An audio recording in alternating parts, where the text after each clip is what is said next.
A warm welcome, everyone. I'm so delighted that you've come to join us this evening. Let me get this out of my line of vision. There we go.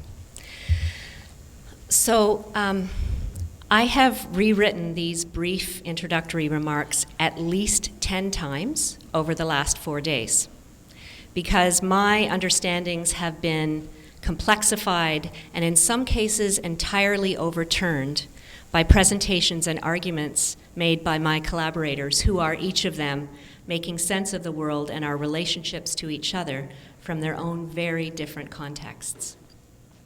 I'm having trouble finding the right words. So let me start with the easy part, the thank yous.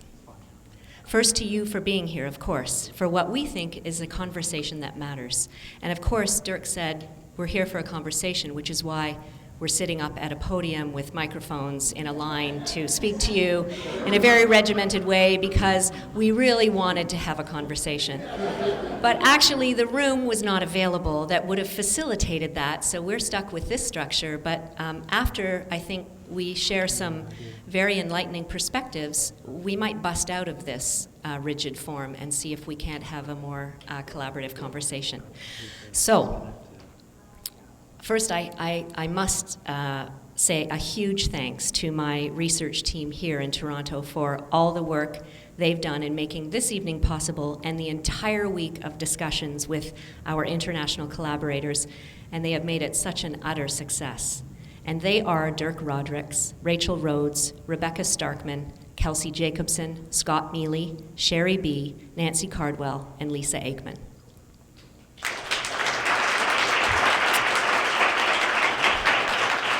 And big thanks to my international collaborators for happily agreeing to this panel event, and I will introduce them when they take the mic.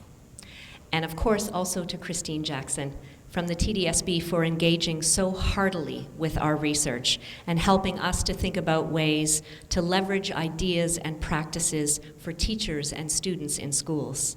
And of course, to SSHRC, the funder of this project, for their ongoing support of research that takes the relationship between art making, education, and social life very seriously. So I'm holding two things true. One, we have had an extraordinary week together, talking across our very different cultures and contexts, wrestling with important questions about art and social life, seeing plays, visiting schools in Toronto. We have been globalizing our research imaginations.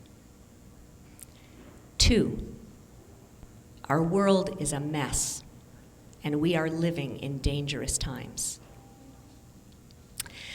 In our research, we're asking what makes the classroom a forum of civic engagement in the present, as well as an experience that may cultivate civic engagement later in life.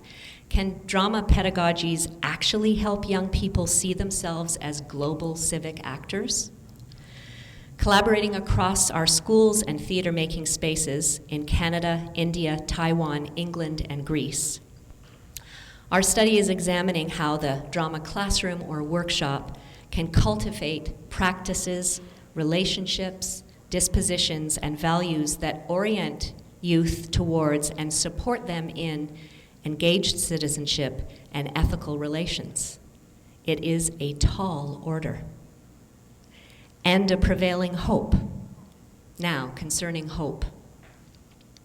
When we imagined this evening, the title of this evening, Reclaiming the Radical Drama in Dangerous Times, it was long before the now consuming events in Paris. So I'm aware that our title seems now to have other resonances, may even seem to be speaking to a particular event that hadn't yet happened. But wars, occupations, economic crises, and social dislocation were already shaping our realities in classrooms. And concerns over growing and entrenched forms of social and economic inequality and racism were already pressing on us. The Paris events and loss of life, the ensuing violence against racialized and particularly Muslim communities in cities across the globe are only the latest rendition of a state of insecurity that now very clearly defines our times. So we wanted to initiate a conversation this evening with you. We are caught up in the pressing idea that drama classrooms, as we have come to understand them, are often what we might call first responders. Their curriculum is the world, and the world has its way of interjecting itself. And students come to school needing to process and respond to that world. Students want to make sense of the worlds around them, and drama can be a critical method of investigation and intervention. We need to think about drama in dangerous times. And we wanted to have a conversation that was rooted in our particular locations around the globe and our efforts to have conversations about youth social unrest across racial, cultural, linguistic, geopolitical divides. So our study aims to yield empirical evidence related to cultural theorist Richard Sennett's argument that the fates of people, and in our case, young people, strangers within and across the global North and South, are increasingly diverging as inequality grows more pronounced in neoliberal regimes. Sennett offers new ways to think about empathy, and we know that term, in intercultural exchange that may open the possibility for a critical responsiveness that respects the other's own relations and world. Sennett believes that sympathy often aims to overcome differences through acts of identification, and we know that one well too. But empathy remains an encounter, which for us is a very critical difference. And it invites us to attend to other people in their own terms. So each year of the study, we draw from a different model of drama, a different form of pedagogy, a different kind of practice to create and share cultural productions across our sites. Last year was our first year, and we used verbatim theater across our sites. And this year we're using oral history performance. And next year we'll draw from devising and ensemble practices. So hope may seem like an unlikely subject in these times. But hope, as we have observed it, is not a state or a possession, but a practice of the most salient and resilient youth we've met, a way of working that slowly comes to circulate, often in unanticipated ways, as the struggle to create something together takes hold. Young people are not hoping for something. They are practicing what it might be like to live with hope, even when their material or social conditions make that very difficult to do. Through drama and applied theater, a walk in another person's words become, in striking instances, the source of radical hope.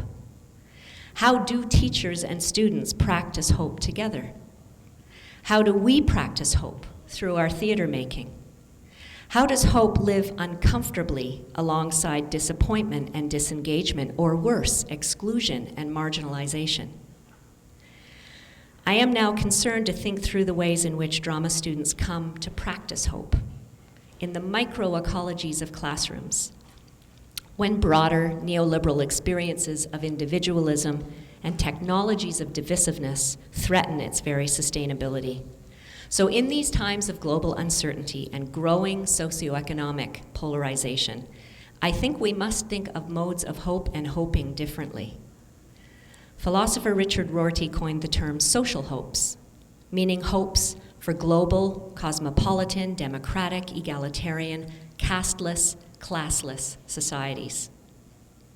He explicitly linked hope with democracy and suggested that students following a Deweyan education, there's something new, would acquire an image of themselves as heirs to a tradition of increasing liberty and rising hope.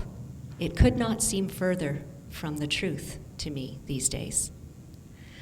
Lingus offers a salient insight about students who struggle socially and academically in schools because of the disadvantages and barriers they face, claiming that hope doesn't come out of what went before, but in spite of what went before. And for Zernazi, the idea of hope is linked to the existence of political alternatives. So looking ahead in our project, we want to work methodologically to create new imaginaries of hope through theater. Not sentimental, saccharine fantasies of an unlikely future, but hopes grounded in present social relations, politically clear-eyed, critically and affectively engaged. How do we cross our contexts and engage in that kind of conversation? We've settled tonight upon a few key questions to animate our panel discussion. And different panelists will respond to different questions from their vantage points. Those questions for us were, what kind of a metaphor is theater for the world? How do we use drama to build ethical relations?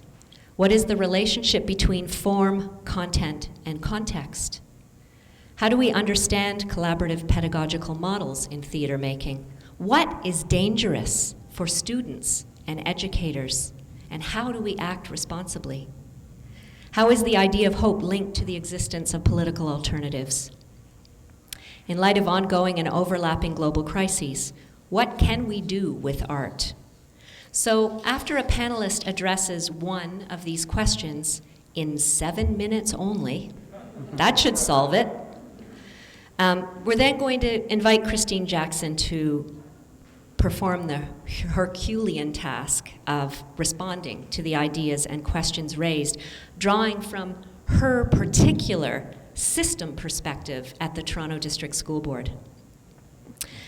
We really hope as well that this evening will launch an ongoing community of practice for drama teachers in our city to come together to deliberate pressing questions about drama practices, young people, and framings of our political and cultural worlds. So, without further ado, I want to call to the podium Andrew Kushner, who is a Toronto-based theater artist, an actor, a playwright, and the creative director of Project Humanity, and he is a member of our Toronto-based research team. And we had the extraordinary pleasure 2 nights ago of seeing Andrew's show that opened only last night called Wormwood at Toronto's Tarragon Theatre. And he's going to speak to us about theater as metaphor. He's pretty well placed to do that, I think. How is theater the practice, the space, and time of it, the ritual, a kind of metaphor for the world? Andrew.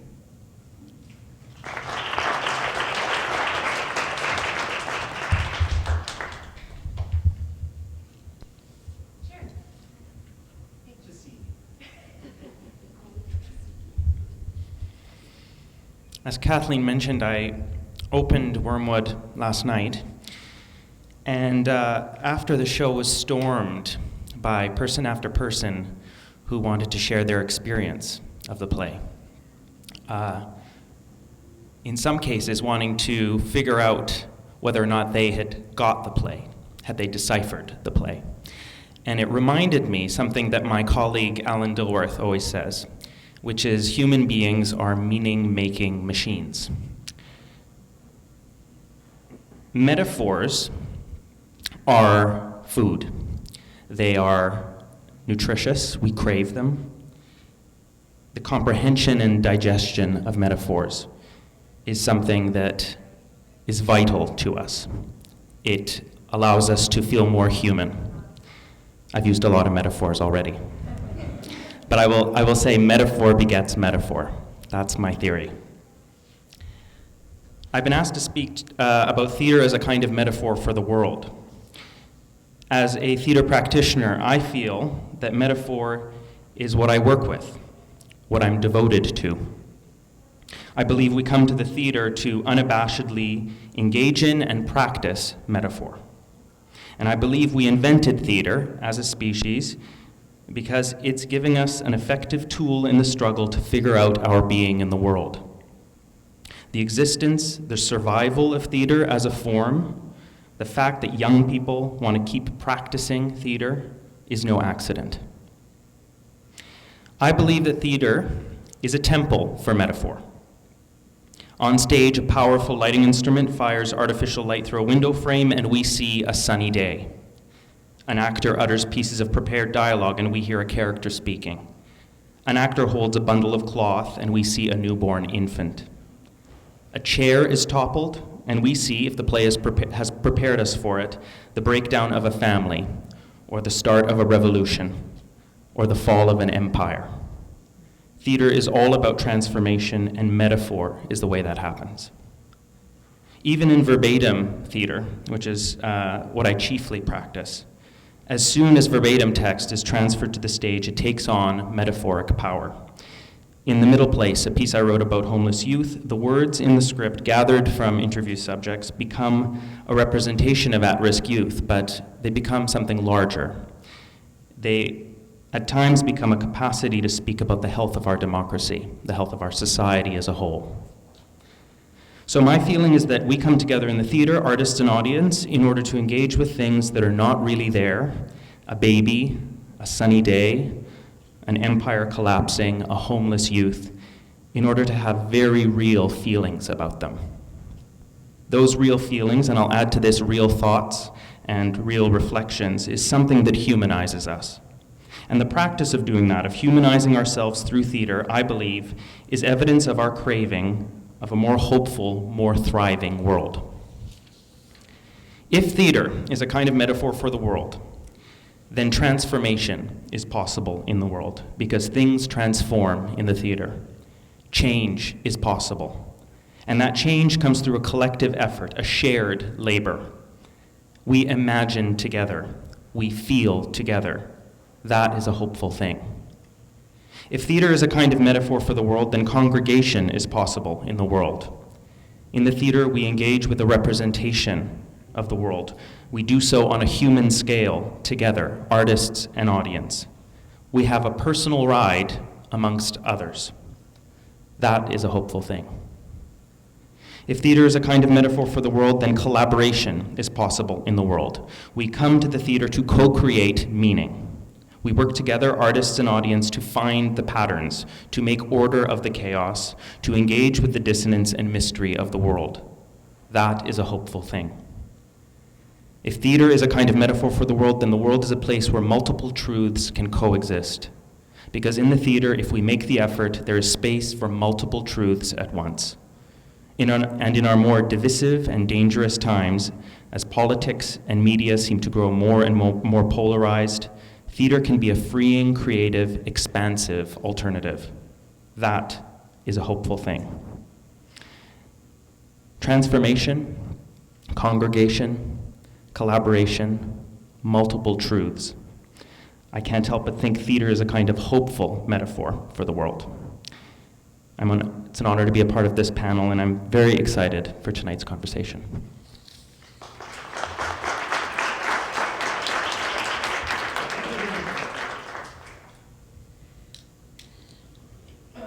It's my privilege now to introduce you to Dr. Wanjun Wang, who is an associate professor at the Department of Drama Creation and Application at the National University of Tainan in Taiwan, and our beloved collaborator.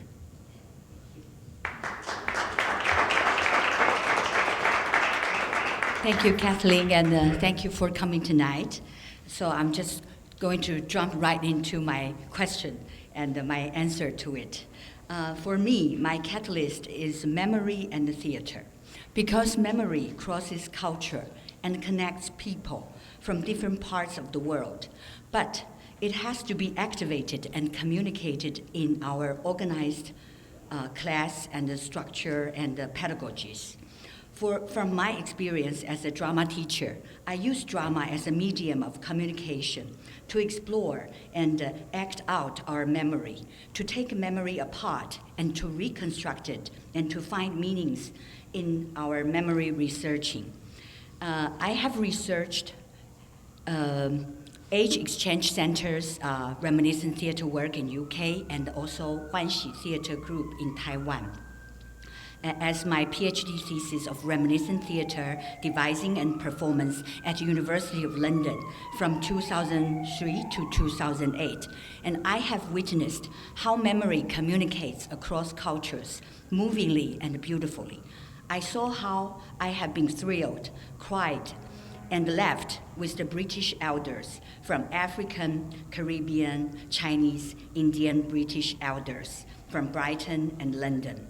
They shared memories how they grew up in London in Reminiscent Theatre Festival, as much as I was moved by Wanxi Theatre Group's performance of Reminiscent Theatre about mother-daughter relationship. And I also have experienced how these performances has expanded my horizon as a drama teacher and as a person immensely. And later, I have begun to adapt their methodologies of devising and performance into my university's oral history theater class from 2008 to 2016.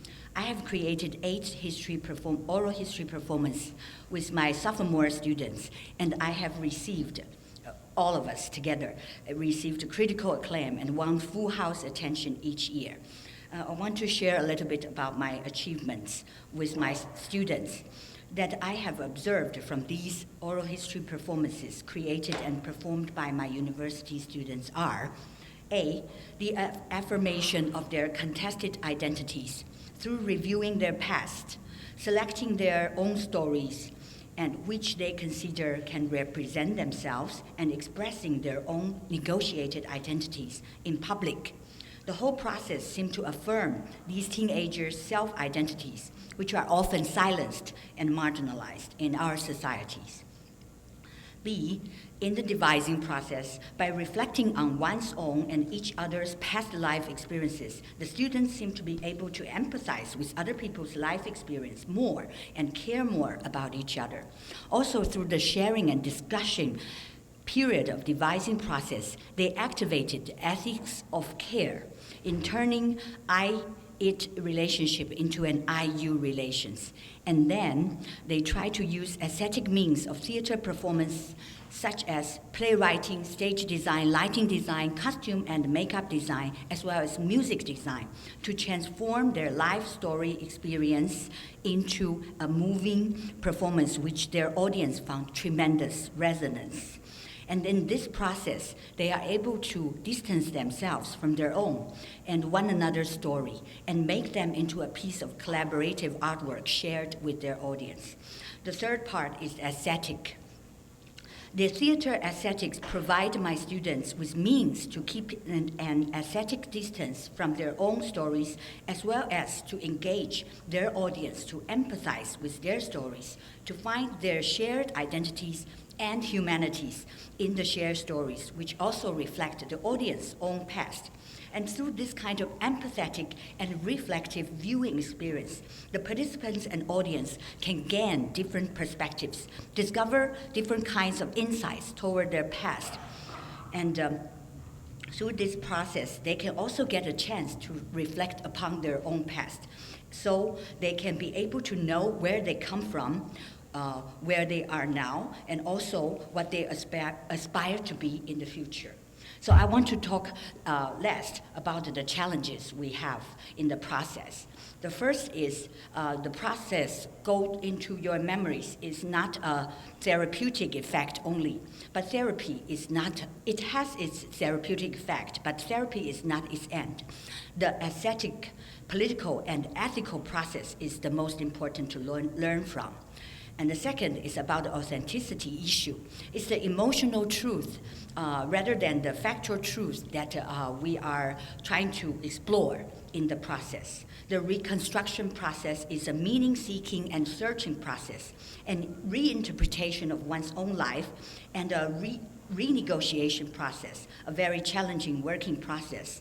And third is the collaborative process. It's always difficult.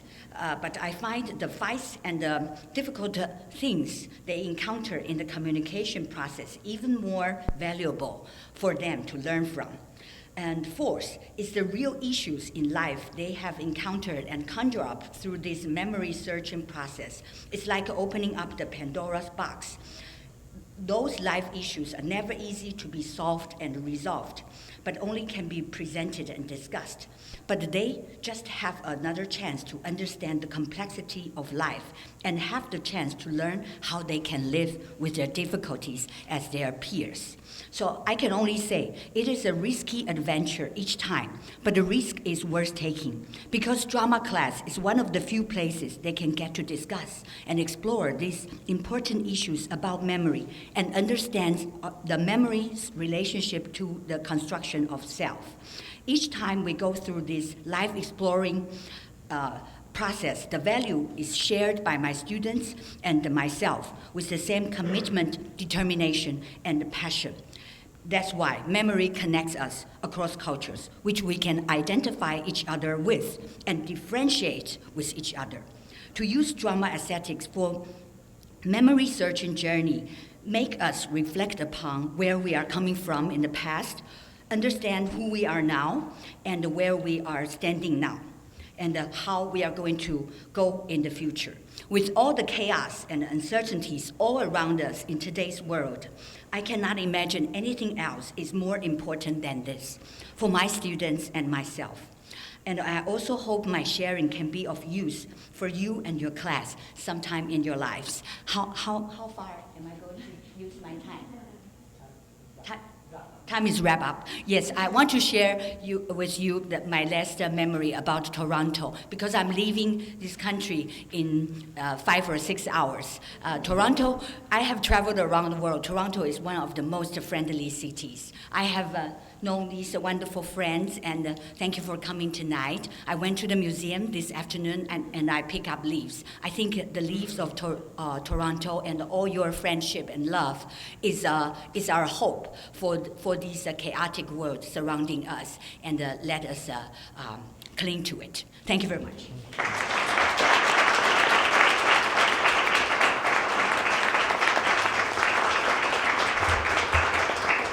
Thank you for telling people what the question was, which was my only job. So now you know that Wanjung was looking at how theater might help us look back and forward. I'm not going to make that mistake again. Okay, I'd like to invite to the podium Dr. Urvashi Sani, who is the founder and CEO of Prerna Girls' School, Study Hall Foundation in Lucknow, India.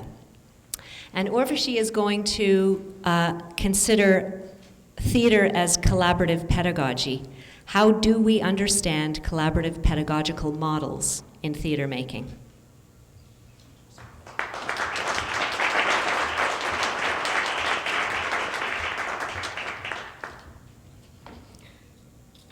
Thank you, Kathleen, and thank you all for being here. And thank you for inviting me to your beautiful city and for the panel tonight and for the lovely week that we've had. Before I answer your question, I just wanted to situate everyone a little and talk a little about my context and where I'm coming from. I come from India, which, as you know, is a very large, very diverse, very complex country with a very long, ancient history, a very long, ancient civilization that it comes from. It's a country of 1.2 billion people, and that's 1/6 of the world's population. It's a developing country and poor, with layers and layers of inequalities, of caste, of class, of gender, of religion, and with every problem under the sun, which makes it one of the most interesting countries in the world to live in and to work in. We are a democracy, and our biggest claim to fame is that we are one of the largest democracies in the world. And when we got our freedom in 1947, no one expected the country to last very long. They expected it to disintegrate or become a dictatorship, like our neighbors were, or an army-ruled country, but it didn't. It survived as a democracy. Despite which, like many democracies around the world, it may be a political democracy, But in fact, almost all its institutions, from families to corporations to schools, are very hierarchically structured and very undemocratically structured, with power being held in the hands of few in the patriarchal families, which are represented in almost all the other structures. Nothing collaborative or democratic about the structures and the institutions, which then sometimes makes you wonder that how can you call yourself a democracy when almost everything within the democracy is undemocratic. I run a school, a foundation, which altogether we try to serve many populations, urban, rural, children with special needs, middle class, rural poor, urban poor. And the goal there is to see how we might integrate it and have a democratic functioning. I want to speak today about the girls' school that Kathleen mentioned, Prerna, which we are very fortunate. She was even able to visit, and this is my second project with her in this. The girls from Prerna, we started with 30, and we now have 800 in Prerna. They come from very, very poor homes where they are faced with every kind of challenge. India is not a hospitable place for its daughters. They're unequal, unsafe, and unwanted. They're unsafe in the womb, they're unsafe at home, they're unsafe on the streets. My girls come from similar backgrounds. And when we started educating them, we understood very quickly that unless we were able to work with the issues that surround them, any education that we gave them would not, it might help them graduate, it might give them literacy and numeracy, but it wouldn't help them meet the challenges that they were going to face being girls in India. So we put empowerment of girls very squarely at the center of our work. And by empowerment I mean, because again that's a term that's used all over, we decided that classrooms and schools could be radical spaces of possibility, and by radical here I mean a bold, brave move to try and think the unthinkable, to imagine the unimaginable, and try to change entrenched structures, and to hope for a better world. So, and by empowerment we meant that they must understand that they are oppressed, they must understand the structures that oppress them, they must learn to perceive themselves as equal, autonomous persons, worthy of respect, and then they must build the capacity to aspire to that equality, find voice and agency. And how did we do this?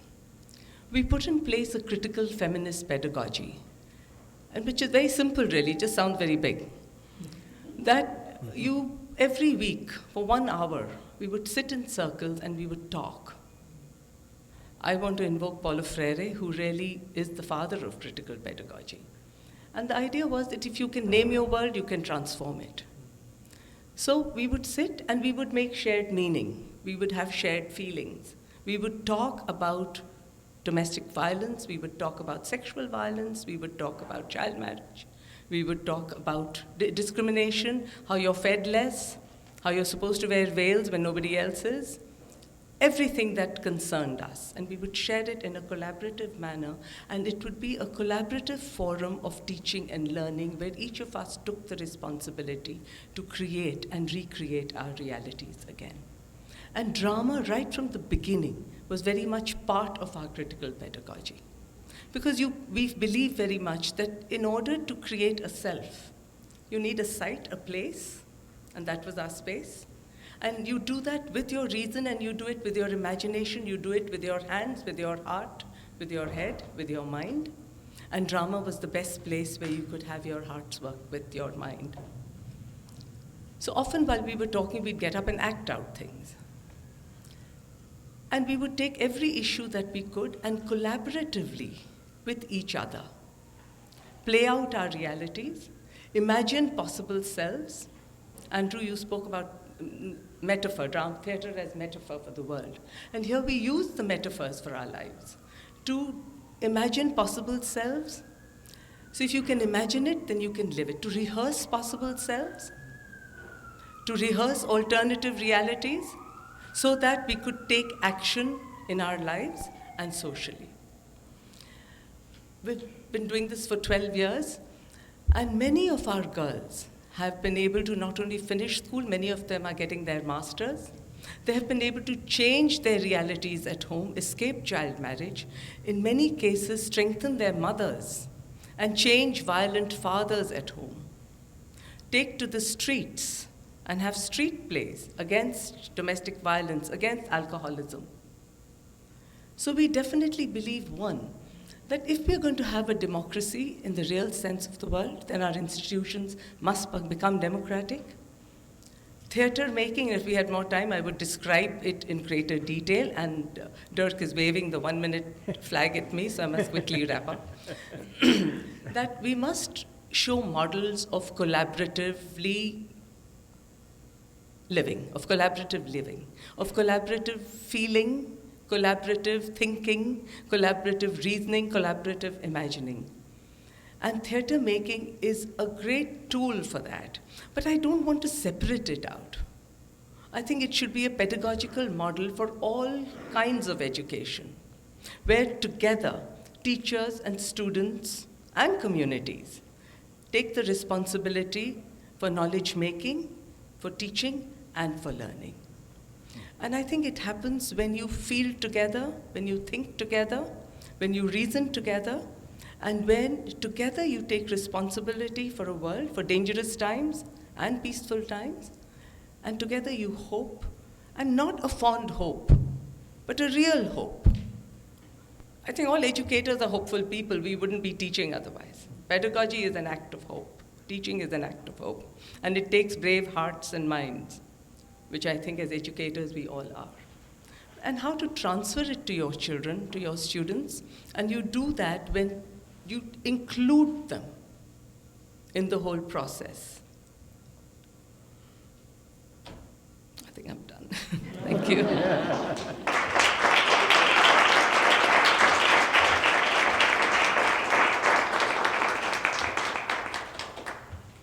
Oh my goodness. I'd like to welcome to the podium now Dr. Rachel King, who is an assistant professor in creativity, performance, and education at the Centre for Education Studies at the University of Warwick in Coventry, England. And she is speaking about the theme of risk and responsibility, a perfect segue from Urvashi's last thoughts. What is dangerous for students and educators in using theater, and how do we act responsibly?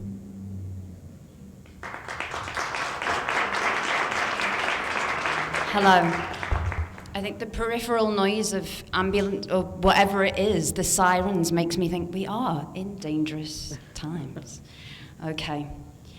So as Kathleen has already, can you hear me? Yeah. As Kathleen has already referenced, reclaiming and reconceptualizing the notion of radical in hopeful terms is particularly pertinent right now in these so-called dangerous times.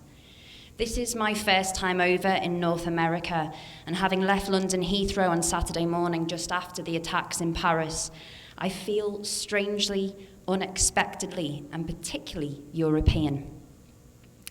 In his book, After Empire, Melancholia, or Convivial Culture, 2004, Paul Gilroy articulates a hopefulness he has about the emergence of a convivial culture in Europe that has offset the feelings of post-colonial melancholia that had begun to characterize post-colonial countries such as Britain and France. Gilroy turns his sociological gaze to examples of sociality that exist across racial and cultural and ethnic difference. These are the lived experiences of conviviality that are being worked out in the messiness of the urban space.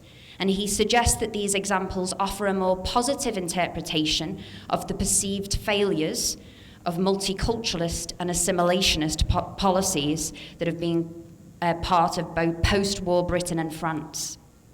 He invites critical reflection on the ways we relate to each other. I just want to read this quote out.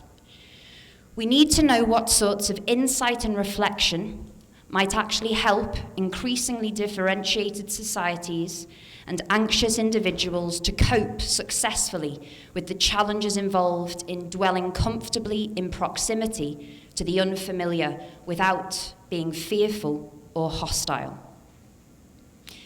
In my own drama and theatre practice-based research with culturally diverse groups of young people, this hopeful notion of dwelling comfortably in proximity to the unfamiliar without being fearful or hostile is a port, an anchor, a refuge to which I return to in these dangerous times. For me, the drama space is where we come to learn and make sense of the messiness of difference, however that difference may be marked. The playfulness of the drama space invites us to continually improvise, interact, listen, fail, rehearse, and reimagine together. You will all, I'm sure, have stories that speak to the ways drama and theatre processes have brought a fractured group of young people together. You will, I'm sure, all have examples of practice that have caused you to feel hopeful about the potentiality of drama and theatre space to form friendships and bonds across gender, ethnicity, and social class. When the bell goes and the drama session is done, who knows how durable these bonds are within the corridors or the maths class or even in the neighbourhoods. But during that time and in that space, the pedagogies of drama and the artistry of theatre can be used to bring strangers into proximity with the unfamiliar without being fearful or hostile. Part of this process, I suggest, is due to the ways the drama and theatre practitioner takes on the risky responsibility to create space for young people to challenge and contest a multiplicity of very difficult and controversial ideas. In light of what happened on the portentous Friday the 13th, I decided to share an example of practice that speaks directly to the macro narratives of these dangerous times. I do not use this platform to suggest that this example is without contention. Rather, I want to give space to the ways a practicing theatre and education company in Britain is attempting to respond positively to the challenges of working amongst and within the complex and everyday sites where diverse communities of young people dwell. Following the 7/7 bombings in London in 2005, it emerged that 3 of the 4 suicide bombers were born in Britain. In her book, Multicultural Horizons, Anne-Marie Fortier documented the ways this event provoked major rethinking about what had led these, quote, children of multicultural Britain to extremism. The Labour government, coalition government, and now the Conservative government have all subscribed to various iterations of what they call the prevent duty, initiatives that aim to, quote, prevent violent extremism and protect children from radicalisation. And the Department of Education has been a central focal point for this. In 2008, the Playhouse, a working theatre and education company with whom we have a strong partnership, were approached by a division of the police that carry out this prevent duty. They were asked to devise... Oh, I've lost my place, hang on. Sorry. I'm never use an iPad, is the key. They'd been invited to devise a touring theatre piece that would deal directly with these issues. Deborah Packer Hall, the director of the company, was faced with a dilemma. Does she take on this responsibility to find an aesthetic and educational form, or does she reject the invitation? What are the real political risks involved in doing this work, but more significantly, what are the educational risks of not doing this work? At the time, the company's studio was located in the centre of Birmingham. It's a very multicultural city, inside a large primary school and opposite Birmingham's largest mosque. Given their geographical position within the community, Deborah was determined that the company were not parachuted in to solve the problem, but rather it was imperative that they conducted considerable research with local communities and listened to the messiness and complexities of voices. What emerged from this research was a key principle for the company that would not just they would not just focus on Al-Qaeda or Islamic State-inspired ideology, but it would give us much space to explore the right-wing, racist extremism that is often associated with nationalist movements in Britain, such as the BNP and the English Defence League. They produced Tapestry, a participatory theatre piece that gives young people space to make sense of the ways socio-economic factors play a central role in shaping young people, be they white British or racialised pupils, their sense of disengagement and a lack of belonging in civic society. There's a report on this, by the way, by Joe Winston, who's my colleague, but I'll just tell you a little bit. One of their techniques that they do is that they do role swapping. We often say that we step into the shoes of others in drama processes, but actually they do this on stage. So the characters, Jason, Naz, and Hassan, they actually tell each other's stories, and they physically swap roles. They share roles out, and so the audience watch them step into each other's shoes. This is a very nice technique that they use. They take turns to play out each other's stories live on stage. I'm nearly there. It is within this shared, playful space that the audience members are then invited to ask questions of the characters and connect the drama that they've seen to the drama in their own lives and to make choices with them. So it's very much forum theatre style. In my own practice-led research working with multicultural communities, I'm reminded time and again that if we're not open to the risky, difficult conversations, then we are closing down the possibilities for young people to make sense of the social injustices that they navigate in their daily lives, and these serve to fracture and polarize them further. Theatre can provide an imagined, fictional, metaphorical context in which we can understand the interconnectedness of our futures. Thank you.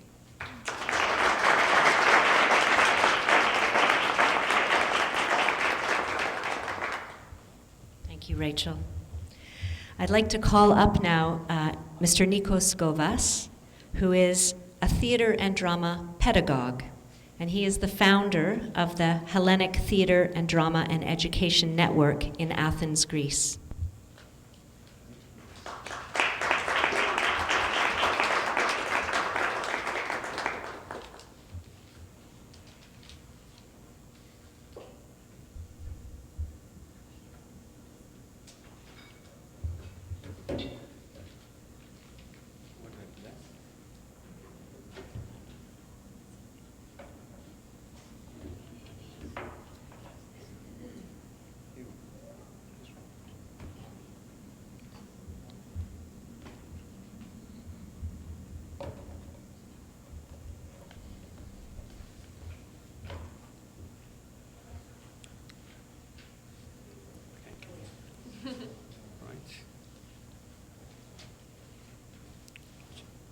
This one.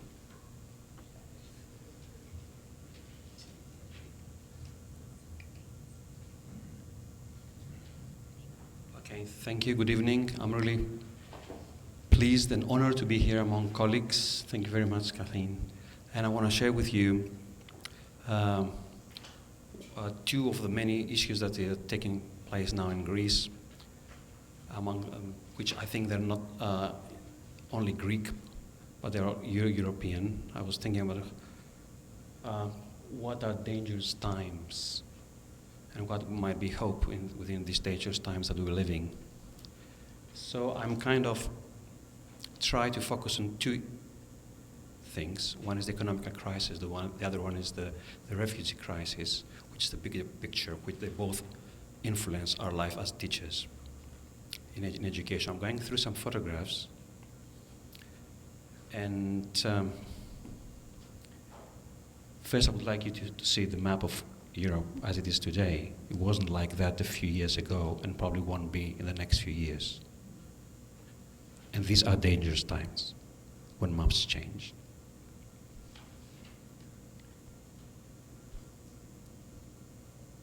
The dangerous times is the economic crisis. It is dangerous times for us. 25% unemployment. Pensioners trying to find food in garbage bins. 49% of the young people unemployed. A large number of people impoverished. These are dangerous times for us. When markets rule instead of people, then these are dangerous times for us. When you're having a police state, these are dangerous times for us.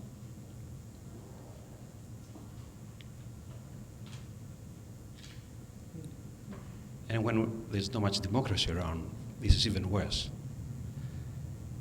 Because you don't really know how to handle this. How can you handle when people vote and then you get the markets saying, okay, we don't really care what you voted, but you have to follow that rules. You have to follow that program, no matter what you have voted. So these are really dangerous times that influence our work, as you can imagine. So is there any hope in this? I can't say anything than that. That's where I can get hope. When 50,000 people get outside of the parliament and protest.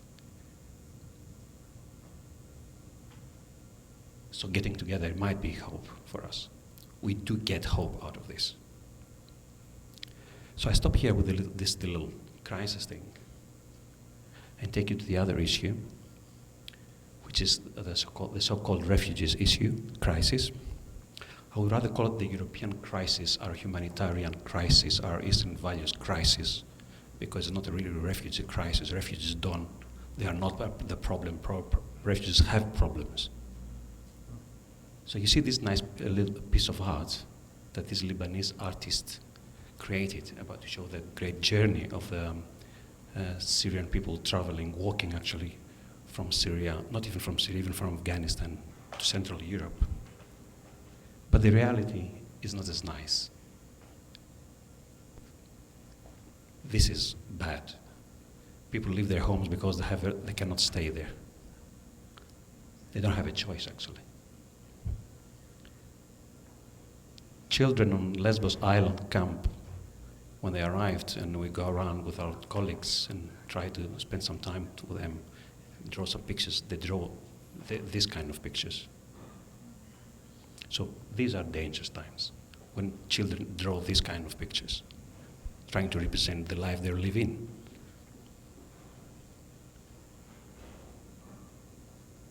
These are dangerous times for us.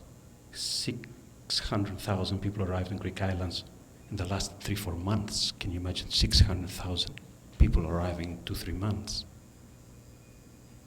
Which actually, if you imagine, it's nothing. If you imagine there are 4 million Syrians living around in Turkey, in Lebanon, and Jordan. And even if you can imagine, there are 60 million people, refugees around the world, which is the highest ever number after the Second World War. These are dangerous times. So 600,000 in Europe, what a big deal. It's 0.something%. So it's dangerous times when people have to make this trip. Not only for them, but for us, for me. It's even worse when a lot of them get drowned. 1,800 children drowned this summer. How can we cope with this? When if one, as you know, this motto saying about being one child dead is tragic, and many are statistics. It's happening there in front of us during the summer while we're having holidays in the Greek islands. We have to rethink our lives again. And not only just the Greeks, but a lot of tourists that they were in this summer in Greece. They went through this. Dangerous times when children arrive alone. What happened to them? There are dangerous times when this child in Lesbos camp somebody was trying to take a photograph, and they put a camera in front of this child. The child thought it was a gun, and he put up his arms like this. These are dangerous times. There are dangerous times when we build fences between countries. Again, in Europe, which I haven't seen since the Second World War. Fences like that. These are dangerous times when our life is getting more of this. These are dangerous times. Doesn't really matter where it is. This is somewhere in Central Europe. But it offends me and a lot of people, I think. For in today's Europe, we leave pictures like that.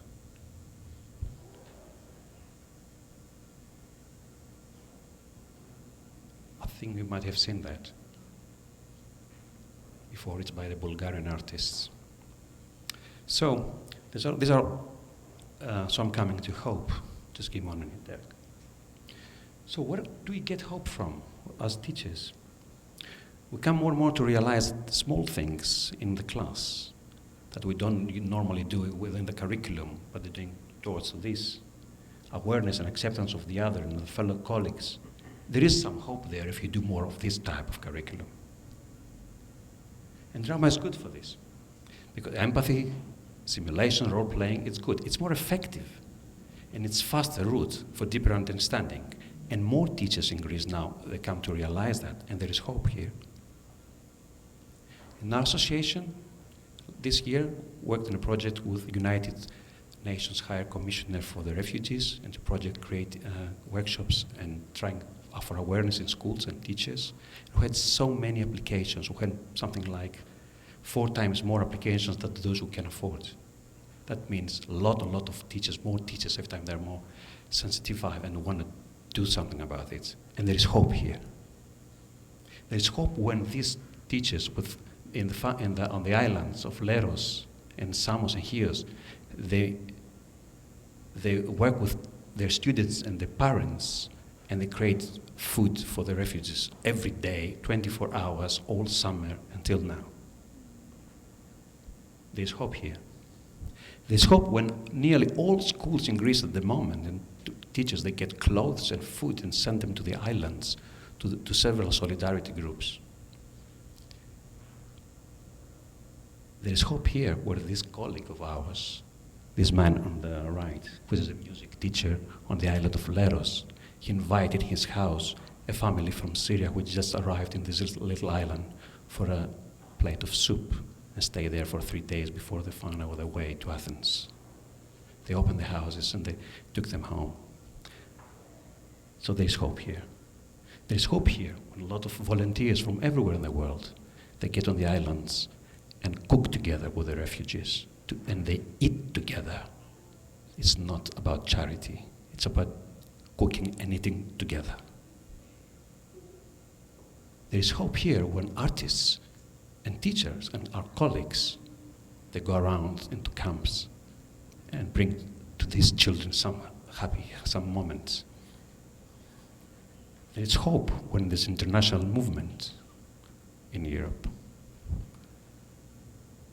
And finally, there is hope when all these 3 ladies from a Lesbos village took over to feed the baby of that Syrian woman that she was been walking for 35 kilometers to get to the nearest town, and she was exhausted. And the 3 old ladies, they took to try to feed the baby of the Syrian woman. So I think there is hope here. There's hope here in solidarity clinics. Hope comes with solidarity. Thank you very much.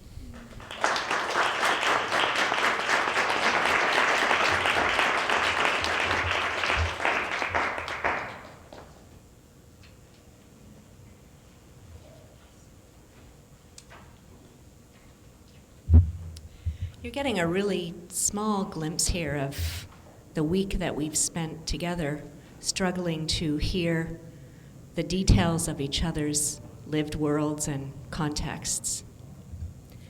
I want to invite up now Dr. Mirto Pigu-Rapuzzi, who is the program coordinator of the MA in Theater Studies in the Department of Drama and Theater Education at the Open University of Cyprus. And she is going to address the question, art as intervention, the role of theater. In light of ongoing and overlapping global crises, what can we do with art?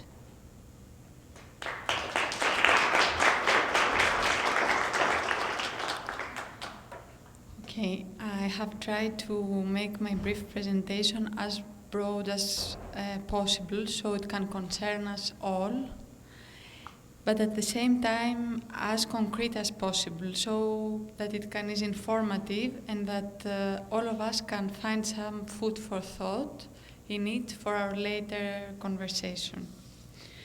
I'm wondering many times, what do we mean by the term theater as a form of social intervention? Do we mean tangible outcomes in the space around us? Do we mean results, policies, changes in our public discourses, students change in ways, students change in the ways that they perceive social issues? What do we mean? Do we mean step-by-step changes that are achieved through the constant and systematic participation of our students in theatrical activities? Social anthropologists and performance theorists identify certain moments of human rituals in which the participants find themselves in a transitional stage between two situations. These moments, which negotiate our personal and social conditions, are called liminal. I argue that these liminal moments are what we have in drama as a most powerful vehicle for social intervention. We have a range of choices to reach this moment, as well as the range of practices of drama. My research experience in the domain of theater as social intervention began with the research I undertook for my doctoral thesis between 2008 and 2011, when the first manifestation of the financial crisis appeared in the Greek society. This research was conducted in secondary schools and aimed to explore the role that theater can play in citizenship education. Among the main concepts of this project was what we call praxis-informed action, dialogue as an act of negotiation and as an effort to find common ground, collective initiative, and probably the most relevant to drama, social imaginary. Social imaginary, initiated by the philosopher Cornelius Castoriadis, refers to a democracy and says that for a democracy to survive must be constantly reinvented, recreated, reimagined by its members. In our classes, we know that the knowledge to imagine and create worlds comes only in the act of doing it. So, I don't mean that we should neglect our constant update of our methodologies, our practices, but the most important is to create contexts of creation, contexts of care and hope.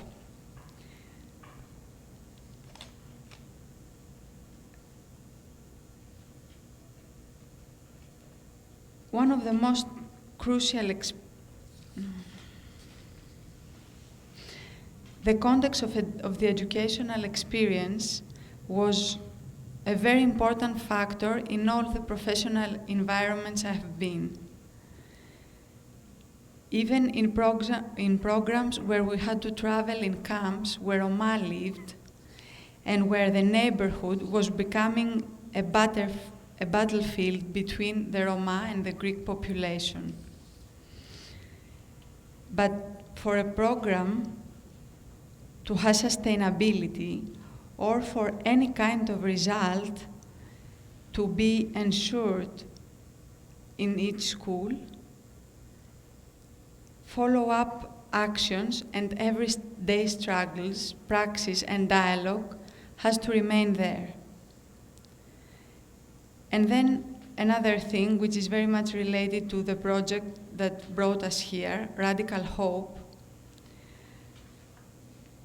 Students' care, students' hope, students' interest is what we have as a basis for these recreations.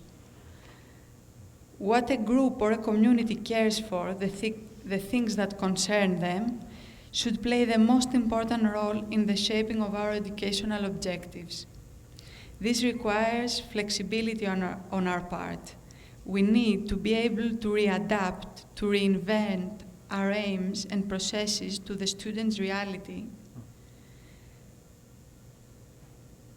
And we have to persuade our students that our practices match their hope and their care.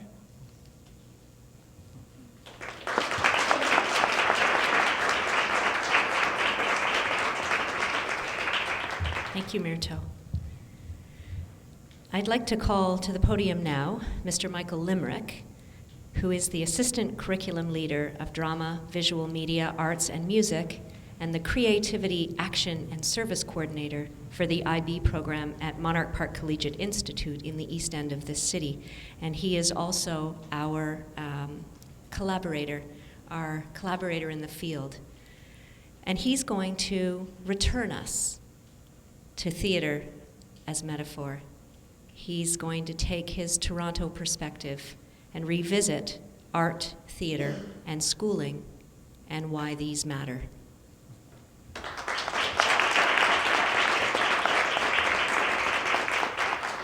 Thank you, Kathleen. I'd like to start by saying how honored I am to be a part of this panel, and I'd like to thank Kathleen for that, and also her wonderful team who was working with me last year for the whole Verbatim unit, and will be rejoining us starting next week on the work that we're going to be doing with telling our stories.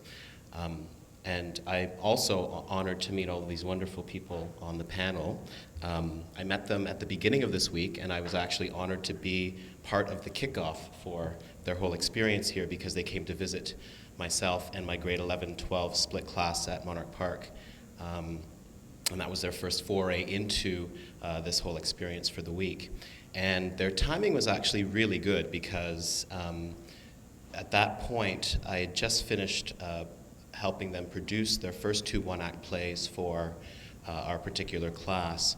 And what was really exciting for me was all of the feedback that I received from my colleagues up here because they thought that I had such a wonderful, wonderful class. And their timing was really good because we just finished our dress rehearsal for production. We just had our 2 shows the last 2 days.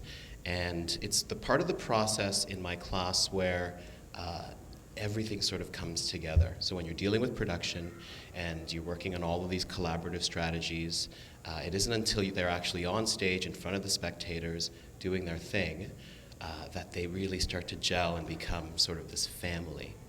And we had just finished our dress rehearsal the day before these wonderful people arrived, and I was getting all these great compliments about how great the students were and how well I was working with them. And I have to attribute most of that to the process that we had just finished with production. I'm going to come back to this towards the end of what I'm going to be talking about here, because that ties into the whole idea of theater as metaphor for me. So immediately when I thought about theater as metaphor for the world, I could not stop thinking about the heart. And I think about the heart in 2 ways, the idea of being the life force and sort of central to the body, but also the idea of feelings, you know, and the whole idea of the heart itself. So education seems to always focus on what's happening up here. Learning, the idea of thinking, we think about knowledge and understanding, all of these are connected with the mind. And we can think about athletics, which is also the focus on the body. Drama does all of these things, but I think what it does best is really focus on the idea of the heart. And it's the connection to the heart and to feeling that I think is key, and that's sort of what I wanted to talk about a little bit. So you do think about the heart as the organ being central to the body. And I think at my particular school, it's not an art school, it's a regular secondary school, but the arts at my particular school does very much feel like it's the heart of the school. In high school, the arts are often the ones that are asked to do the showcases, to demonstrate things in terms of activities, assemblies, performances, stage crew. All of these things are necessary for a school to run and to have some vibrancy, all of these sorts of things.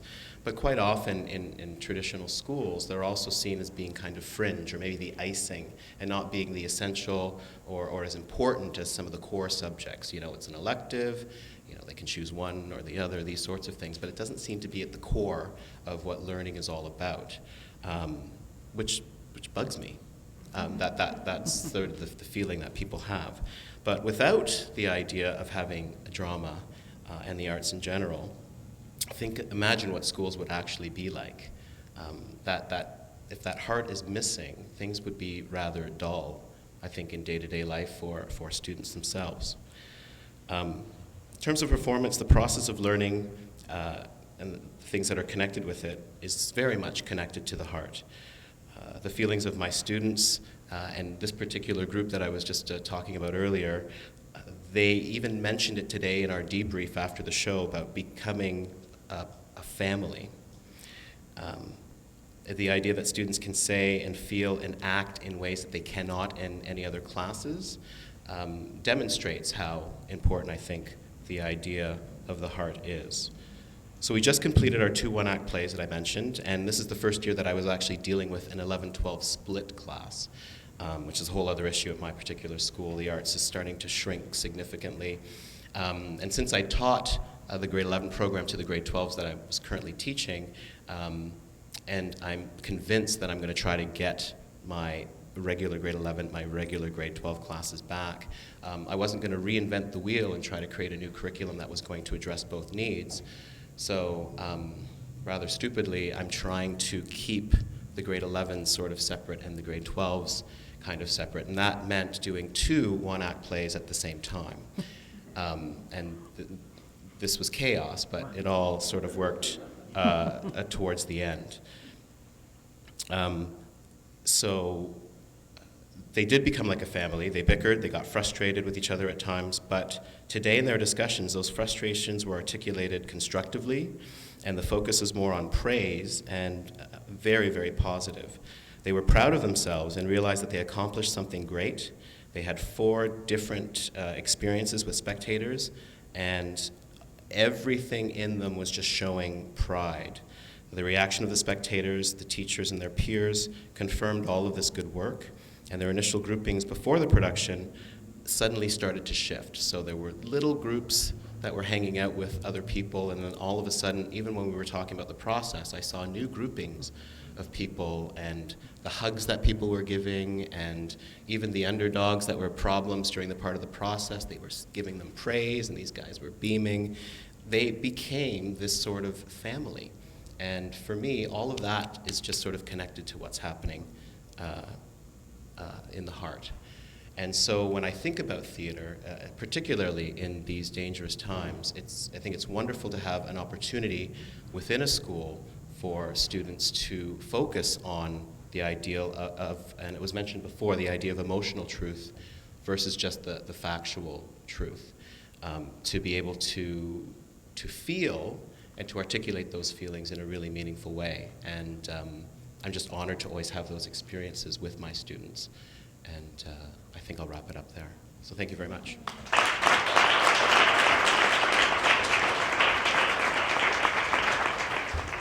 So given the context that we've set, it's not surprising to me that we all want to stand up here and celebrate a little bit. But I assure you we've been in some pretty uncomfortable conversations all week as well, because drama doesn't meet its promise a lot of times. And these moments of feeling like a family and hugging each other are hard-won moments. They're earned. There's no magic bullet with drama. There's no guarantee that we land there.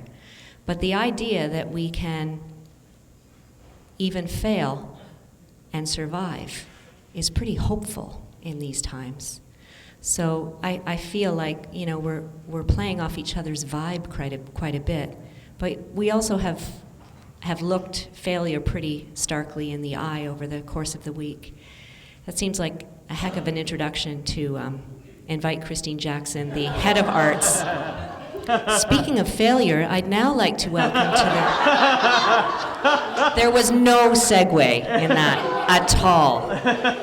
But I am inviting the coordinator of the arts, Christine Jackson, to the stage and to speak to I don't know what. If I were in her shoes, I'd suddenly have a stomachache and be out of the room.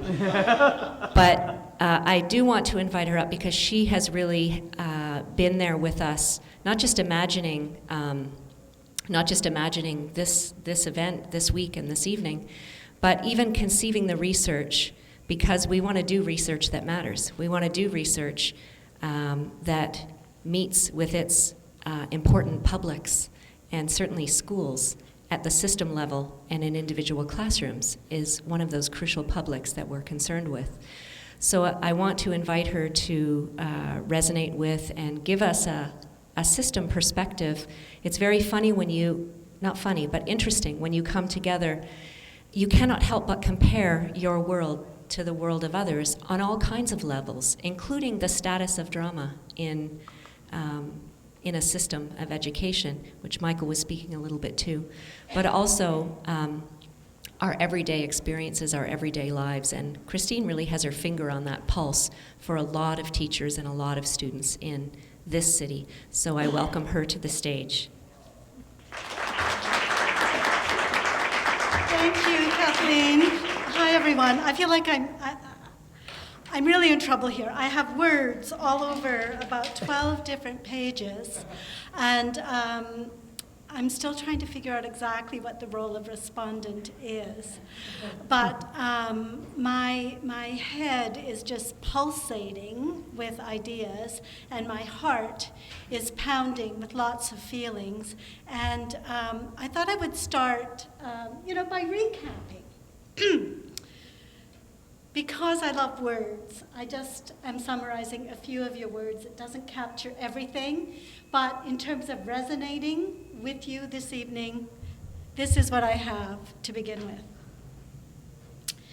The shared labor of negotiating personal identities and relationships. Congregate. The many different things that divide us and unite us. Memory. Undemocratic democracies, bold, brave upset of oppressive structures, voice, agency. A circle of talk amidst the whine, whir, clang of sirens. A site for forging possible selves, taking it to the streets.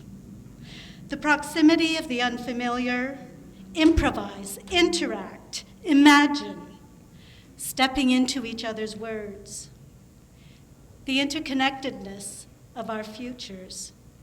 These are dangerous times for us. Error 404, arriving alone. These are dangerous times for us. There is hope here and here and here. Reinventing democracy, the heart, circulation, hacking into hope, radically hacking into radical hope, research that matters. So thank you for those thoughts and those words.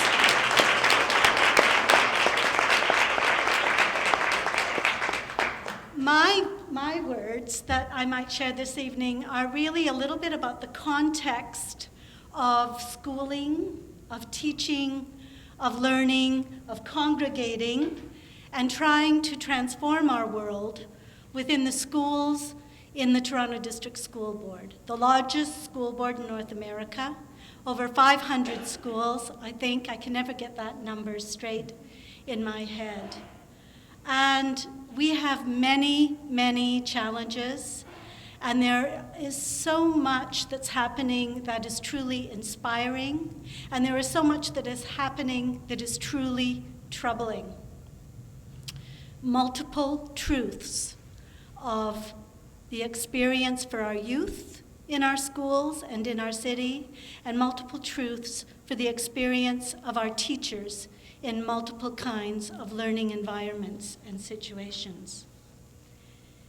In the Toronto District School Board in 2006 and then again in 2012, they conducted a student survey to kind of get an eye into how our kids are feeling, grades 7 to 12. Well, 3/4 of our students and 2012 showed much improvement over 2006. So there's some hope there in those stats and numbers and responses. We know that 3/4 of our students, however, grades 7 to 12, are very worried about their future, and they are very worried about their performance in school. About half of our students have very, very serious anxiety and worries about family matters. 81% of our students feel safe in their schools, grades 7 to 12. 92% feel safe in their classrooms. There is hope in that, but there's also concern. What about those who are not feeling safe? There's also lots in the survey, and you can find it on the TDSB website if it's of interest to you, about how students, their own self-perceptions around their emotional well-being. And what we see is a decline in their sense of emotional well-being as they proceed through the grades. The self-perception also shows that for many students who score themselves as having anxiety and concern, they score themselves as not doing well academically, but the numbers tell another story. They actually are doing as well academically as the students who feel positive, but their perception tells another story. Multiple truths. And who's telling that story? And what do these stories mean without diving more deeply? So I'm really, really inspired by these stories of what is happening in schools in these very, very diverse settings. And we have very, very diverse settings within our schools in Toronto as well. And here in Ontario, we teach drama from kindergarten to grade 12, which is also a story of hope. So that by the time a student takes drama in grade 9, hopefully they have some experience with telling personal stories, with oral history. They have experience with devising some form of expression using words, using the body. They have had embodied experiences. And so we can go further, we can go deeper with them. There is hope in that as well. But it is very, very complex still. We have multiplicities of truth, multiplicities of problems. We have that which divides us, and we have that which unites us. And sometimes it's all happening at the same time. So I have huge respect for what the teacher in the drama studio or classroom is doing. How I would have liked to be a fly in the wall in Michael's classroom or any of your classrooms the day after the events in Paris or in Beirut. What does one do? Do you take out your lesson plan? Today we are creating a devised theater piece about whatever. Or do you have a conversation? What do you do? And how do you decide that? Does the teacher decide that? Who makes that decision? So I have many, many more questions than answers to anything. I happened this morning in my role, I drive from Scarborough to Etobicoke, down to the AGO. I was in 3 different parts of the city today, and I had the pleasure of capturing just a little piece on Q today with a poet, Saul Williams. Do any of you know Saul Williams' work? He's a spoken word artist from the States who has recently returned from Paris.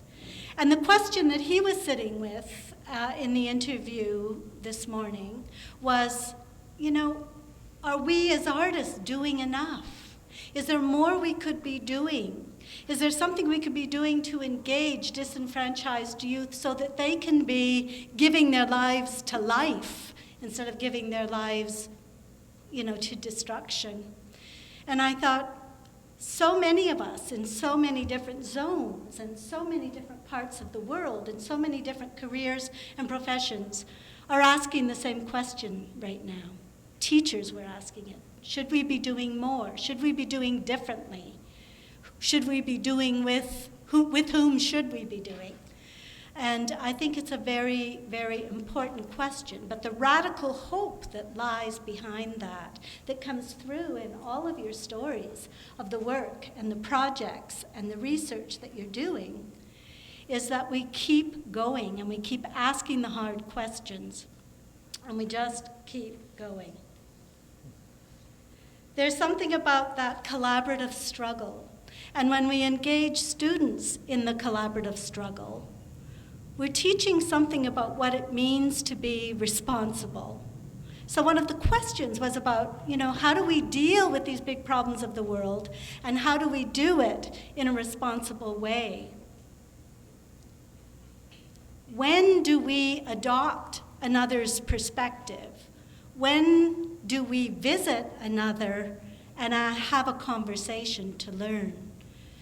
I work with colleagues in the Aboriginal Education Centre, and it is such a journey of learning for me as we try to work together and come together to just begin the massive undertaking of decolonizing our schools and indigenizing our schools. And much of what we do in the drama classroom is at the beginning of that. Our meeting in a circle is significant and has been for a long, long time, that circle of talk that I heard referenced. However, they were in trying to in-service across the TDSB, this massive board, bringing teachers from every family of schools, hundreds and hundreds of teachers together to learn about our colonial history. They decided to use a simulation called Walk a Mile in my moccasins. Well, after that interaction with many, many different people, they're coming up against some challenges and really rethinking, how do we learn? How do we struggle together to understand our past and together to create a new future without trying to own someone else's story, but deeply trying to understand it, not just identify with it and say, yes, I feel your pain in my life, turn it back to my story. But how with our students do we come to understand our difference as well as things that can unite us? So those, I think, are big themes that I'm hearing throughout your diverse projects and contexts. And again, I think that the radical side of hope is that it's a choice. It's a choice we make every day when we make drama, when we enter into imagined contexts with our students. And we don't know what they're bringing necessarily. We don't know the totality of it for sure. We come to know our students through the work that we create together. But there's so much that we don't know. There's so much that all of us, including teachers, need to, keep private and personal. But that process of opening to one another is a practice of radical hope. We have so much to learn from our educators, the scholars, the practitioners around the world. And the TDSB is a big city, but it can, Michael, I don't want to speak for you, but something I do hear from our teachers often in drama is that it can be very isolated. You can be in a corner of a filthy basement, and all you have are kids who you're trying to help come to a place of wide awakeness, as Maxine Green talks about, so that we can be wide awake to each other and wide awake to the words on the page that we might be working with. And that's a lot of really, really hard work. So if we only stay in that cocoon that can sometimes feel pretty safe with our students doing our very, very, challenging but inspiring work, where do we get inspired? Where do we find our hope? These are challenging times for teachers. These are hyper-conservative times in education. I get asked at least once every 2 months for the list of approved plays for study. And every time I say, there is no such thing. This does not exist. But people are careful and cautious because of the collisions of ideologies, of beliefs, of understandings. But boy, do we have an opportunity to journey together through that, what can sometimes feel like a minefield, challenging terrain, but we find clearings, we find circles for talk, and we are indeed meaning-making machines. I'll close with this. A grade 7 student at Parkdale Public School, this goes back a number of years now, we were doing a project there. They had done a survey of their students.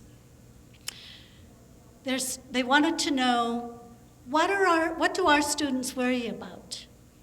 The number one fear that came up in that community was this sense of being right on the cusp of homelessness. So we did an extended drama project over a number of months about home, about homelessness. We used storybooks, we used poetry, we used a whole rich array of things, and it was and a lot of visual art. It was a very powerful project. Back in the day, students used to get to write something on their report card before the ministry took them over and turned them into little boxes. Students could draw pictures and write something about themselves as a learner. And this grade 7 student, her self-reflection was, what I do good in is drama and art, because it helps me make sense of the chaos of my world. And that, I still get chills. It has resonated with me. It was what fueled my studies, my graduate studies, and continues to drive the work that we do with teachers. So many of you talked about the importance of relevance for students, that it needs to be relevant and meaningful to their lives. And I think that student is speaking directly to that. So hacking into radical hope. Saul Williams, the poet, he talks about hacking into hope, hacking into resilience, thinking of it in that mode, that it's there to be tapped into. Let's take it. So let's see some hope. Let's support each other as we engage in the action, the practice, the behavior of hope in these dangerous, difficult times. Thank you so much.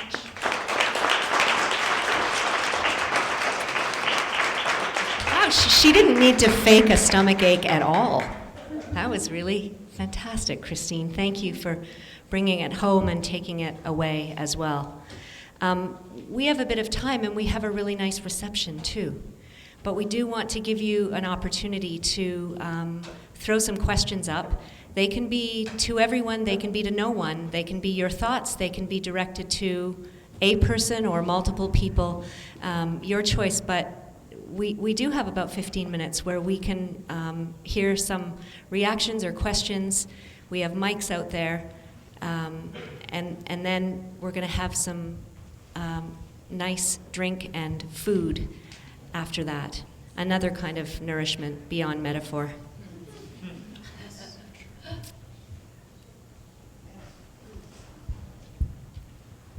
Thank you very much for the presentation.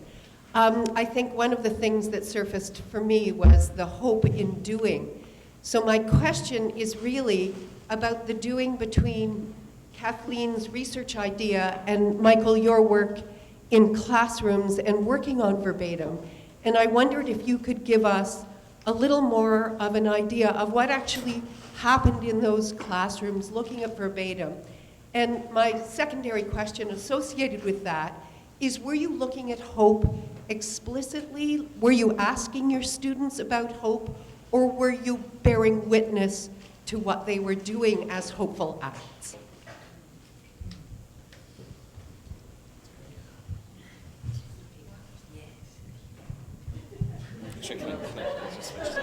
Sorry, I'm not sure what to be doing. Okay. Or should Okay. So the first part of the question was what we did in verbatim. So we actually used the unit that was embedded in Code, the Code website. So we actually went through that process. It was a condensed version. We have to do this. We have to give a shout out to Naomi Savage, who developed that unit. And she developed it in partnership with Andrew Kushner and his colleagues, and in the context of our previous research project, and to Code, this amazing organization that disseminates it far and wide. So this is a team effort. Thank you. So that's where the basic information came from.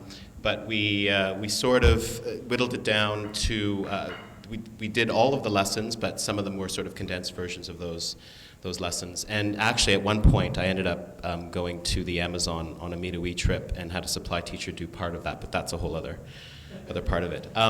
But we went through the process, so we talked about defining verbatim, talked about docudrama, we went through all the exercises, the overheard conversation, all of the units. And my objective was to use this as the culminating activity as a performance for our annual spring show, which is our Arts Night showcase.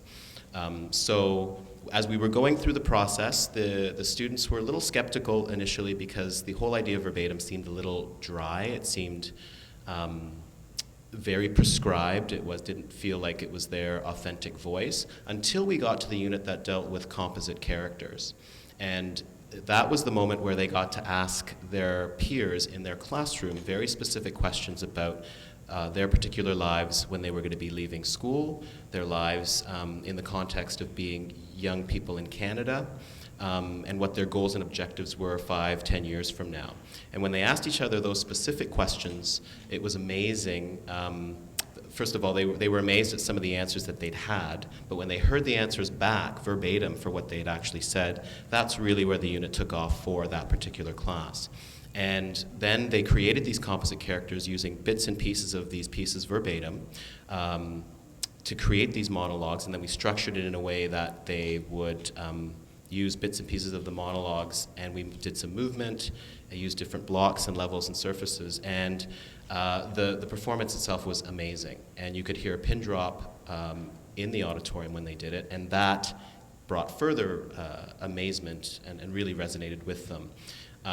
The hope aspect of it did sort of come in after the process, and we actually started to talk, and particularly the researchers themselves that did individual interviews, group interviews with them, didn't have to ask that question specifically, but it just seemed to pour out of them in the context of the work.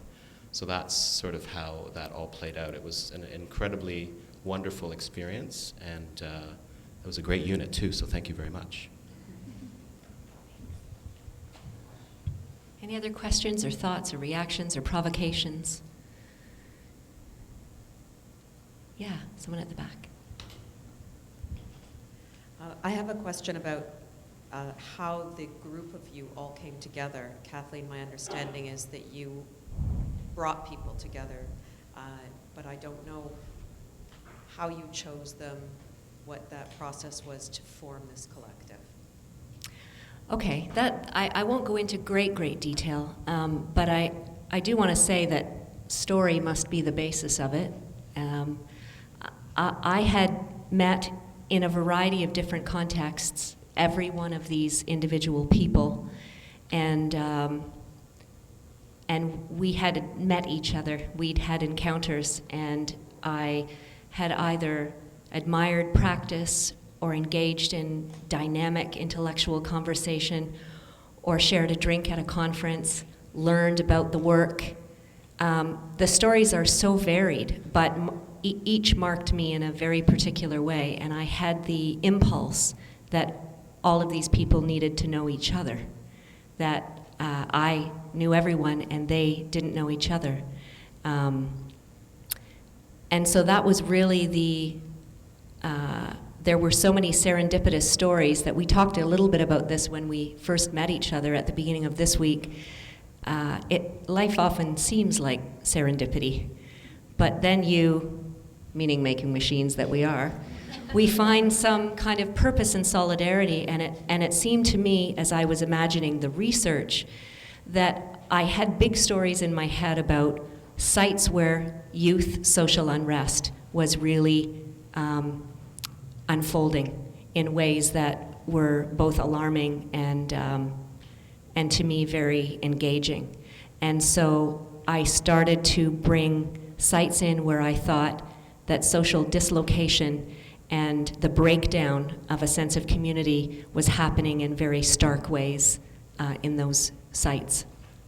And so, so that was the idea, that I wanted to, people who were in extremely different ways dealing with this notion of youth social unrest in schools, in theaters, in community organizations, should come together and see what we could learn from each other.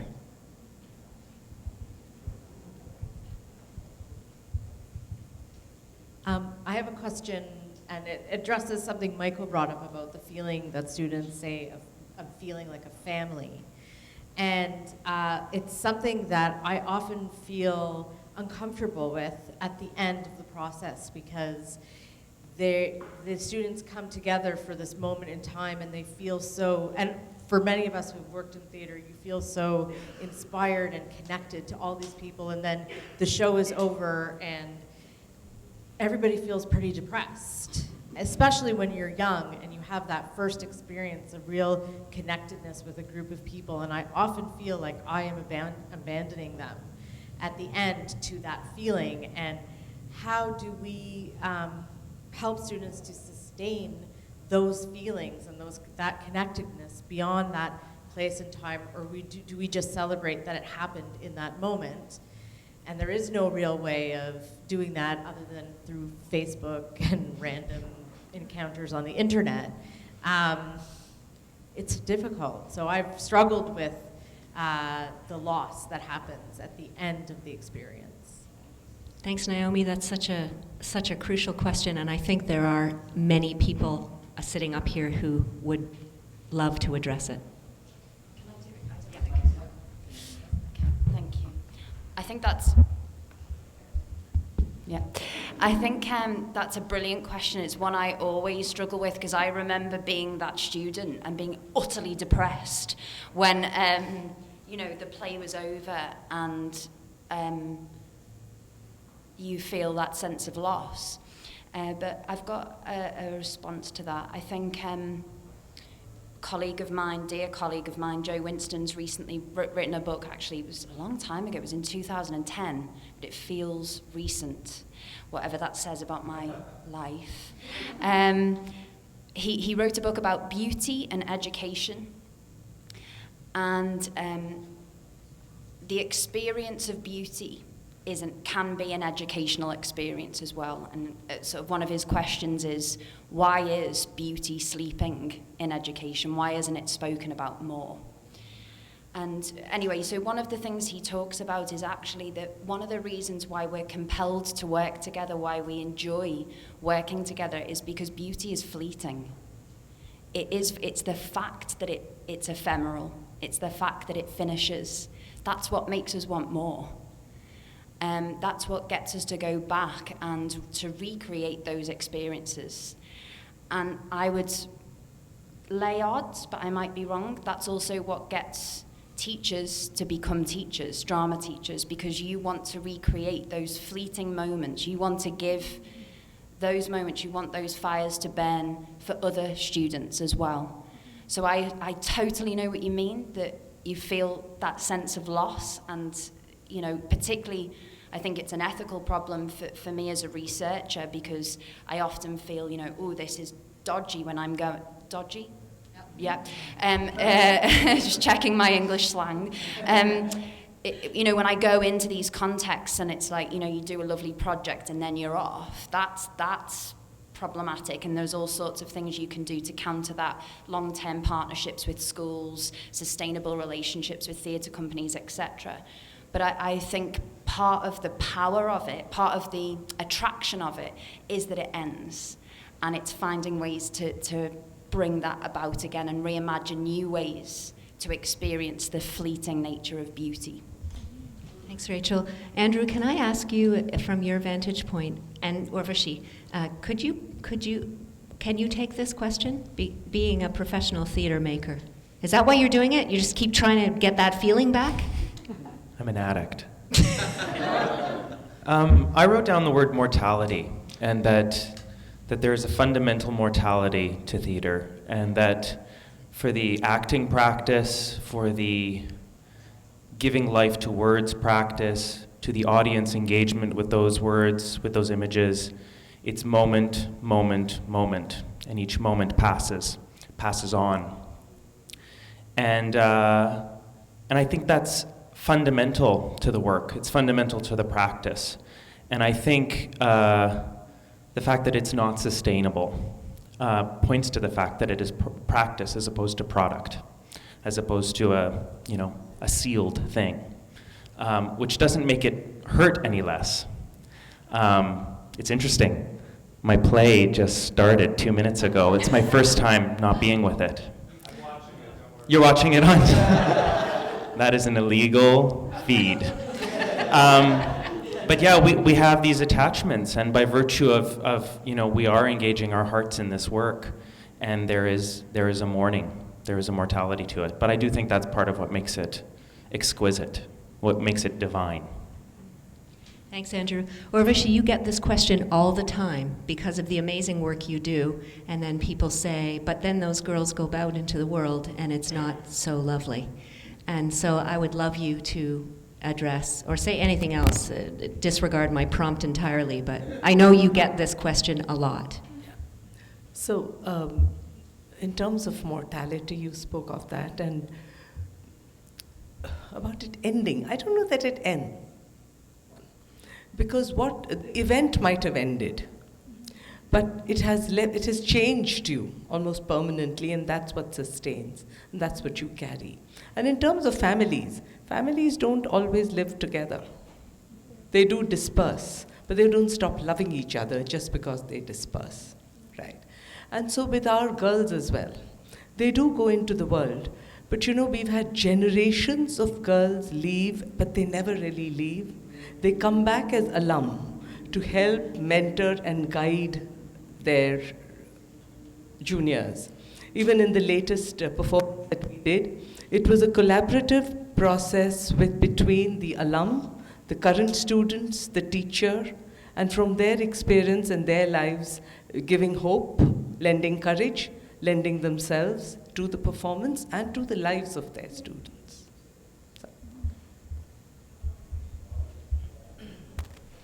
No one else wants to jump in? Yeah, I knew Nikos would. I want to make a comment on this because this doesn't happen to my country. Of course, we do theater with young people. When we do theater with young people, we don't do it in the same setting as you do.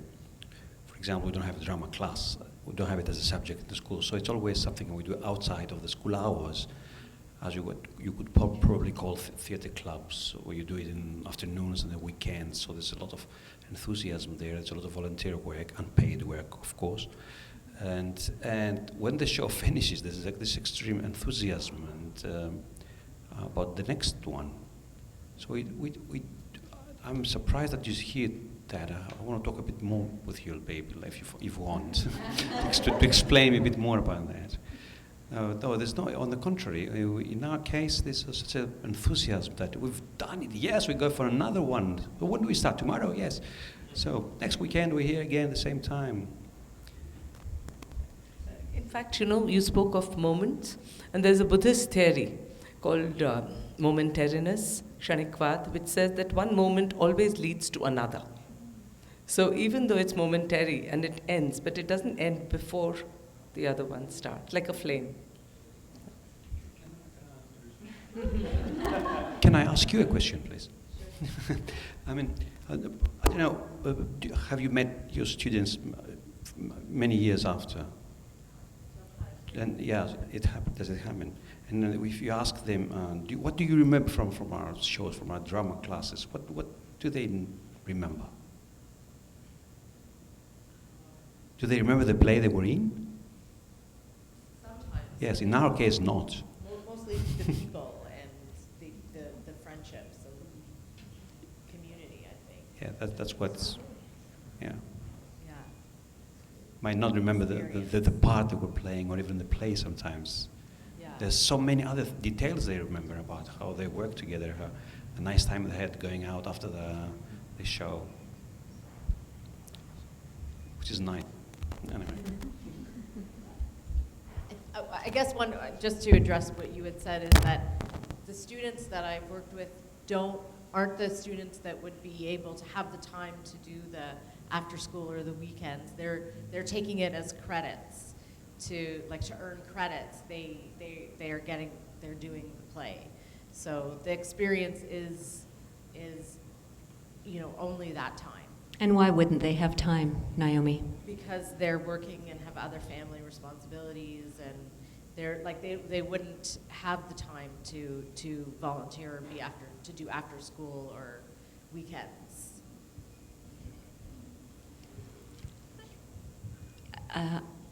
Yes.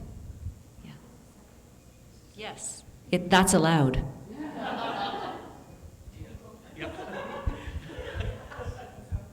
Thank you. I have a question. I'm not sure it fits, but I'm going to ask it. You can tell me if it's completely inappropriate. But it's more about, I'm thinking as I'm sitting here, as everyone's talking around drama in the context of the school environment and that class within a whole school. And so we talk a lot about the whole child and the education around the whole child, but I'm sitting here thinking about the whole school. And so I'm thinking about the powerful experiences that go on in a drama class that those students, particularly in high school, take into their other classes where that experience didn't happen and where that conversation didn't happen or that, that exchange didn't happen. And how do, I'm not a drama teacher, so I can easily ask this question, how do drama teachers connect that experience to the rest of the life of that child in that school, if that makes sense? Does that make sense? Yeah. I guess it was a hard question, huh? Can I share something? Oops. Okay, I'll just do this. Maybe you can sit for a while. Because she's been standing there long. I just went to a high school to share my community theater performance that I have done with my university students. The whole school came.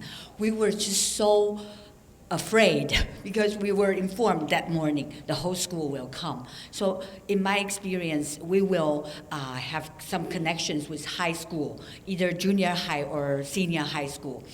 In Taiwan, and we will bring our university students' performance to their schools. And one thing happened after our performance. The performance is only lasts for 15 minutes, and all the junior high school students, they are like between 12 to 15. They're all very quiet. At the beginning, they're a little bit noisy, but through the performance they become quiet, and at the end they all applauded very heartily, and we were very happy. And one student came to me after the performance. He told me that you should come every month, and we were really, really pleased. I think we have to create our connections as a drama company or as school teachers, no matter where we are. We bring our performance to our students, the younger students, so that they're not only seeing it in the professional theater world, but also in an amateur way. So they are exposed. We go to them if they don't come to us. That's my sharing. Christine's going to take a stab at this, and Lois, I think you have a question, and then we'll wrap up unless something is burning for someone, and we'll break some bread together. Thanks. No, I think it's a great question, Patty, and I thank you for it, because what we often experience in the arts within the world of schools is we are called upon. I get calls all the time, and I know teachers do as well. We need some decorations and some entertainment for whatever special event is coming up. And we do parade out the kids to do, powerful performance work for those events, with the hope that beyond entertaining, we are moving and impacting people in places of power, whether that's the parent group, they have power, whether that's senior officials at the board, the principal of the school who's been withholding budget, whatever it might be. So there's all that kind of advocacy work. But in a document I pulled together for Code of just a chorus of voices from teachers, principals, students, artists in the community. This was a question I put to a principal, Jane DeLuzio, a retired vice principal, and Jane had some interesting things to share about how to embed drama into the culture of the entire school. So what is the priority of that school? Is it safe schools? Is it emotional well-being? Is it math scores? Whatever it might be. And then to use the art forms in an effective but still aesthetically significant, impactful way to address issues or foci that is shared by the larger school community. And then it can become a modality that really advances conversations in the school. So I don't know if that entirely addresses it. And for many of us who have worked in theater or loved drama in school, I know for me it was Sister Connie. I was the kid who knew nobody, who was completely isolated with my book in a corner all the time till she forcibly dragged me into a drama class, a place that you know, where I could have a voice and make connections. So I think there's that as well, that teachers are actively engaging kids in the hallway. We're recruiting kids all the time who we know the pedagogy of connectedness in our drama classrooms will reach. So there's that piece as well. Those kids we nab and say, you need to come to drama or come to drama club. Couple of Okay, Lois. So as I understand it, you're expressly exploring verbatim and oral history performance and ensemble or devising as drama forms or techniques. And to me, in some ways, it's unsurprising that you're finding that these are a way of engaging in radical hope with young people. And what I'm curious about is whether there's anything about these drama forms or aesthetic practices that have surprised you as possibilities or as being risky? That's what I want to know. One surprise is that we all interpret it differently. So I think I want to invite my collaborators to address that question. So Lois is asking about, with the particular form, so we really have only done verbatim and are beginning oral history performance. Whether in the use of that particular form, we have had any surprising discoveries. Mirta. For me, what was surprising was that students' reaction concerning saying their classmates' words and speech. I thought that if you have a text, you don't care who has written it. If it's another person's text, then the thing you want to do is to interpret it the best way. But the fact that they knew the person or that wrote this text or that spoke, the person who spoke this text, changed a lot the dynamics and their own expectations from themselves to be faithful or to change or not to change word and to express all the meanings of this text. I think I wouldn't expect that in this extent as it happened. The added responsibility that the words actually belong to someone and they have entrusted you with their words. I have a feeling, Andrew, you might be able to say something about that. Certainly, I mean, this has happened in the classroom, but I think that I think a verbatim is activating the imagination and the conscience at once, and I think that should extend, in fact, to other forms of writing, but it really does, there are triggers, there are cues when you're engaging with verbatim text by virtue of there being an originator, and that originator is out in the world. And in some cases, when we look at a play like The Middle Place, which is populated by at-risk youth, those youth may be in the audience at a certain point. And as a result, what I've witnessed and what Alan, my collaborator, and I have really championed is a kind of an actor selflessness, a kind of encounter with the rhythms as they are, the voices as they are, as opposed to employing text as some kind of means to an end. It is an end in and of itself.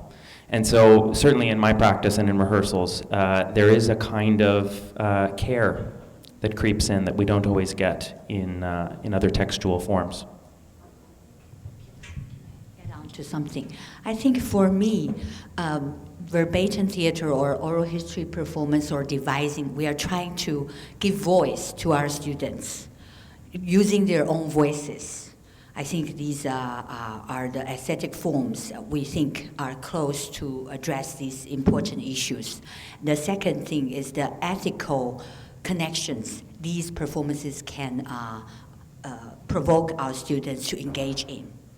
Because verbatim theater, they have to listen to each other's stories, or oral history performance, they have to share their life stories and personal stories, and to find a communal or consensus meaning in their negotiation, or devising the collaboration they are looking for, and what kind of communication they can have through this collaborative process. That's my take.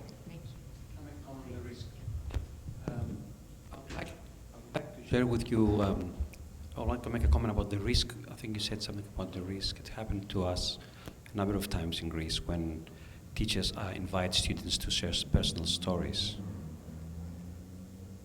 Well, their parents came to the school next day and they started complaining to the principal that happened. So it needs a kind of we have to be very careful with this. First, we don't do psychodrama. We're not specialists for that. We're doing theater, we're doing arts. And I always, when that goes to very personal stories, I just keep on reminding my students, no, this is art. So taking back to this side again, and then slowly to that side again, and then back. And it's tricky, really. And it can be risky. And because students, particularly in a very young age, may bring into the group data from their family that otherwise the family would not like to be revealed. Mm-hmm. It happened quite often about divorces, about home violence, and how do you deal with that? Mm-hmm. It's not easy. Well, there are ways to deal with it, of course, and I know, I'm sure many of you have much more experience than me on that, but this is risky. There's a risk there. Yeah, both things are true. We're going to thank our group on the stage again for sharing with us. And we're going to thank all of you for imagining that this conversation was worth having and for being with us and bringing your voices as well today. And offer some fruit and some sweets and some coffee or juices. Please stay, mingle, chat, and again, thank you so much.